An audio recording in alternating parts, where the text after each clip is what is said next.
Congress party के एक और आला नेता ने कहीं ना कहीं संकेत दे दिए हैं कि वो जल्द ही कांग्रेस पार्टी छोड़कर जा सकते हैं और कपिल सिब्बल जैसा कोई बड़ा कदम उठा सकते हैं। जी हाँ, वो नेता कोई और नहीं बल्कि गुलाम नबी आज़ाद हैं। गुलाम नबी आज़ाद को इस बार राज्यसभा का टिकट नहीं दिया गया, जिस पर नाराजगी जताते हुए कहीं ना कहीं उन्होंने इशारों इशारों में साफ कर दिया कि पार्टी आला कमान से उनको नाराजगी है। और जिस तरीके से इस वक्त कांग्रेस पार्टी के हालात हैं, कहीं ना कहीं कांग्रेस पार्टी अफोर्ड नहीं कर सकती कि इतने बड़े बड़े नेताओं की नाराजगी वो झेल पाए।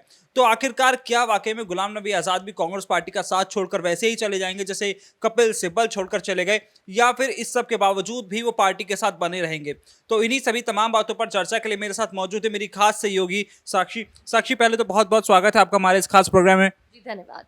साक्षी, मेरा सवाल आपसे ये रहेगा कि जिस तरीके से अभी कांग्रेस पार्टी में हमें कई नेताओं के बीच में हड़बड़ाहट देखने को मिल रही है और जिस तरीके से कई नेता पार्टी छोड़कर जा रहे हैं, क्या गुलाम नबी आज़ाद भी पार्टी छोड़कर जा सकते हैं? क्योंकि नंबर 2 की पोजीशन ऑफर की गई है, बस राज्यसभा का टिकट ऑफर नहीं किया गया। हाँ, बिल्कुल जिस जो चाहिए था, देखिए जो टिकट के लिए लोग बैठे हैं वहां पर, नेता बैठे हैं, वो टिकट तो दे नहीं रहे, उसके बाद उनको जाने से रोक रहे हैं। हालांकि कयास लगाए गए कि शायद वो जाना चाह रहे हैं, वहां से निकलना चाह रहे हैं। और भाजपा में भी जो र्यूमर्स है वो भाजपा को लेकर आई अफवाहें कि वो भाजपा में शामिल हो सकते हैं, लेकिन उन्होंने इस बात को क्लियर कर दिया है कि ये सिर्फ अफवाहें, मैं छोड़कर तो नहीं जाऊंगा। तो ये चीजें उनकी साइड से क्लियर हो चुकी है। लेकिन देखिए, राज्यसभा का टिकट नहीं दिया जाता। राज्यसभा का टिकट एक ऐसे लीडर को नहीं दिया जाता जो लगातार पार्टी के साथ है और एक बार केंद्र नेतृत्व में भी आपके भागीदार रहे हैं। उनको राज्यसभा का टिकट आप दे सकते थे, हालांकि उनका कार्यकाल एक बार पूरा हो चुका था पहले, लेकिन उसके बावजूद भी रिपीट कराया जा सकता था। 57 सीटों पर, देखिए कोई एक दो नहीं बल्कि 57 सीटों पर राज्यसभा के चुनाव होने वाले हैं। तो गुलाम नबी आजाद को टिकट ना देना कहीं ना कहीं कांग्रेस पार्टी की भूल भी तो साबित हो सकती है। जी, बड़ी भूल साबित हो सकती है कि अभी तक तो चलिए वो इन चीजों के लिए मान रहे हैं कि ठीक है नहीं जाना, लेकिन हो सकता है कि ये नाराजगी बढ़ ना जाए। जैसे आप कपिल सिब्बल का एग्जाम्पल दे रहे हैं, कपिल सिब्बल के साथ वही हुआ। आपने देखा आंसुओं में वहां से निकले थे। ऐसा नहीं है, ज्यादा समय नहीं हुआ, कितने उन्होंने अपनी 3 पीढ़ी यहाँ बिताई है, उसके बाद वो यहाँ से निकले। और हो सकता है कि अब उनका भी ऐसा ही हाल हो जाए जिस तरह से अब देखने को मिल रहा है, उनकी बात नहीं सुनी जा रही है। तो साफ तौर पर ये देखा जा सकता है कि कांग्रेस पार्टी के कई ऐसे नेता हैं, जो वरिष्ठ नेता हैं, जो कभी एक वक्त पर मनमोहन सरकार में मंत्री रहे थे, कैबिनेट मंत्री रहे, लेकिन पार्टी में उनकी बात नहीं सुनी जा रही, उन्हें साफ तौर पर अनदेखा किया जा रहा है। इसके साथ राज्यसभा का टिकट ना देना भी उनकी नाराजगी को साफ तौर पर जाहिर करता है। और कहीं ना कहीं जितने भी नेता हैं, ये G23 ग्रुप के ही नेता हैं। साक्षी, G23 ग्रुप से आते हैं कपिल सिब्बल। G23 ग्रुप का नेतृत्व कर रहे थे गुलाम नबी आजाद। क्या G23 नेताओं की अपनी महत्वाकांक्षाएं भी इसके पीछे हो सकती हैं? जी, बिल्कुल हो सकती है, इसके पीछे एक अपनी महत्वाकांक्षा होनी है। क्योंकि जिस तरह से चीज़ें जो है कांग्रेस में रहने के बाद जो चीज़ें होती हैं, आपने देखा कई ऐसे, सिर्फ अगर हम इन नेताओं को छोड़कर और भी नेताओं की बात करें, कांग्रेस के बाकी और जो नेता हैं उनकी बात करें, जो जुझारू नेता है, इतने बड़े, इतना समय वहां बिता चुके हैं, उनके साथ जो भी चीज़ें लेकिन सोनिया प्रियंका गांधी ने अपनी रैली में कहा था कि जो मायूस हैं वो पार्टी छोड़कर चले गए। तो क्या गुलाम नबी आजाद भी मायूस हैं इस वक्त पार्टी से? मायूस पूरे हैं, और तभी कयास लगाए गए। और आपने देखा सोनिया गांधी की तरफ से फोन भी गया है, जिस तरह की सुर्खियां आई हैं उसमें ये पता चला है कि सोनिया गांधी ने अपनी तरफ से फोन भी किया था उनको, उनके मनाने के लिए, उनसे बात करने के लिए, क्योंकि नाराजगी दिख रही थी साफ तौर पर। और टिकट नहीं मिलेगा, ये चीजें सबको समझ आ रही थी कि उनको टिकट तो नहीं मिला, और इस पर नाराजगी भी जाहिर थी, जहां सोनिया गांधी की तरफ से देखिए, मनाने। साक्षी, यही नहीं है सिर्फ, ऐसा नहीं गुलाम नबी आजाद को टिकट नहीं दिया, पवन खेड़ा को भी टिकट नहीं दिया गया। पवन खेड़ा ने भी एक वीडियो जारी किया था, 2-3 ट्वीट लिखे थे। उन्होंने अपने ट्वीट में कहा था कि शायद मेरी तपस्या में कोई कमी रह गई जिसकी वजह से मेरे साथ ये हुआ है, लेकिन हमारी लड़ाई पद के लिए नहीं बल्कि एक विचारधारा से लड़ाई है। उनका साफ तौर पर मतलब बीजेपी के साथ था। लेकिन क्या वाकई में ये जो नेता सिर्फ कह रहे हैं कि हमारी लड़ाई पद के लिए नहीं है, ये सिर्फ अपनी जो नाकामी है उसको छुपाने के लिए कह रहे हैं, या पार्टी को बचाने के लिए, या फिर ये भी कोई बड़ा कदम जल्दी उठा सकते हैं? जैसे हार्दिक पटेल पार्टी से अलग हो गए और जिससे कपिल सिब्बल पार्टी से अलग हो गए, तो क्या ये नेता भी सिर्फ अभी हवा हवाई बातें करते नजर आ रहे हैं? नहीं, देखिए अगर इन्होंने ऐसी बातें कही, अपने दिल की बातें कही है, तो कहीं न कहीं ये चीज़ें वहाँ हो रही हैं। और अगर हम ये सोचेंगे कि अगर वो नेता वहाँ से परेशान है और सीधा इस्तीफ़ा दे दे, तो ये बहुत बड़ी बात हो जाएगी उनके लिए भी और बाकी सबके लिए भी। तो इतना आसानी से वो इतना बड़ा निर्णय ले नहीं सकते। लेकिन हाँ, ये चीज़ें तय है, जिस तरह से वो अपनी बातें मीडिया के सामने कह रहे हैं, आपने देखा किस तरह से वीडियो बनाकर वो ज़ाहिर कर रहे हैं कि क्या दुःख है, क्या चीज़ें हैं। क्या क्या कांग्रेस की तरफ से रही बातें। और पद की बात है तो कई नेता हाँ ये बोलते हैं कि मैं पद की भूख नहीं है।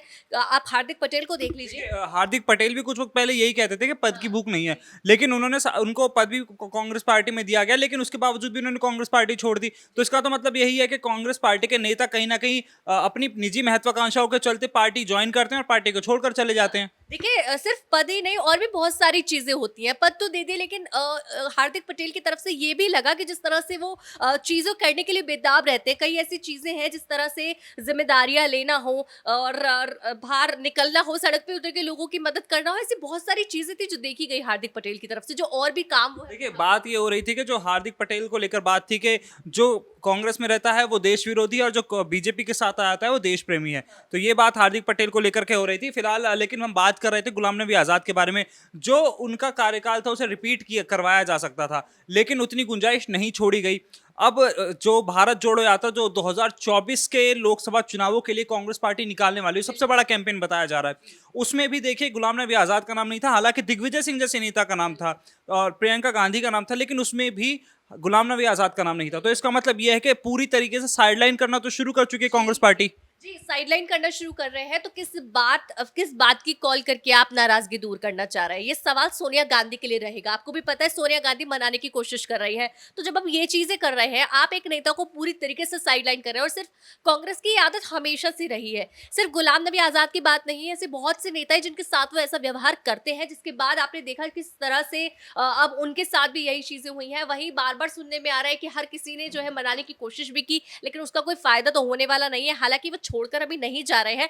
उन्होंने भी इस अफवाह को क्लियर कर दिया और साफ बोला कि मैं यहाँ से छोड़कर तो नहीं देखिए, जाऊंगा। अफवाह तो वैसे ही सचिन पायलट को लेकर भी उड़ रही थी, लेकिन दोनों की बराबरी लगभग एक जैसी है, क्योंकि दोनों ने कहा कि हम पार्टी छोड़कर नहीं जा रहे हैं। लेकिन राज्यसभा में कहीं ना कहीं गुलाम नबी आजाद को टिकट ना देने से नुकसान क्या है कांग्रेस पार्टी को? जी, देखिए नुकसान काफी बड़ा हो जाएगा और काफी नुकसान तो रहेगा। जिस तरह से अगर वो टिकट देते हैं तो देखिए वोट बैंक वाली एक बड़ी बात हो जाती है, क्योंकि उन्हें पता है कि उनका एक चेहरा ही काफी है। जहां आप उस चेहरे का इस्तेमाल नहीं करेंगे तो वहां से जो आधी वोट बैंक आपका वहीं कम हो जाएगा। तो उस राज्यसभा चुनाव में कांग्रेस को बहुत बड़ा फर्क उनके ना होने से, उनको टिकट ना देने से भी पड़ जाएगा। तो वो देखने को मिलेगा। तो राज्यसभा में गुलाम नबी आजाद को टिकट ना देने से भी कांग्रेस पार्टी को अच्छा खासा नुकसान है, लेकिन आखिरकार वजह क्या है कि क्यों उन्हें नंबर 2 की पोजीशन ऑफर की जाती है लेकिन राज्यसभा का टिकट ऑफर नहीं किया जाता?